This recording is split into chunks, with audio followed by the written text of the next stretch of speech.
Et il y a quelques années, une étude a été réalisée avec d'une part un ou une parent dans une pièce et un ou une enfant avec un spectre autistique dans une autre. Le but était de faire deviner à l'enfant avec un spectre autistique des mots que le parent ou la parente avait décidé de noter sur un bloc-notes.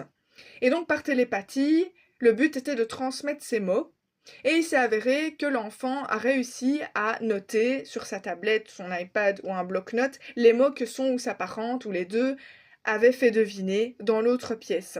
Ce qui signifierait que peut-être que les personnes, les enfants avec un trouble autistique seraient capables d'une forme de télépathie, d'une forme de sens que peut-être les autres personnes n'auraient pas.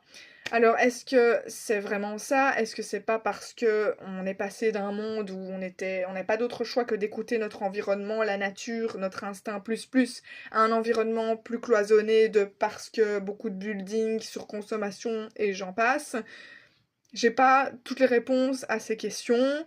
Maintenant, c'est quand même extraordinaire, voire beau, de se dire que, ben, en fait, il y a eu une forme de compensation qui a été faite pour transmettre un langage, une communication d'un parent à un enfant. Est-ce que c'est pas une connexion qui s'est développée entre les deux avec les années? C'est possible, mais je trouve que c'est beau et c'est intéressant de creuser avec le temps sur d'autres éventuelles explications, parce qu'on n'est pas là pour prétendre que c'est oui ou que c'est non. Mais voilà, je voulais partager cette petite histoire.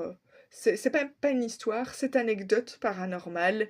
Et j'en partagerai d'autres, comme je partagerai d'autres histoires paranormales.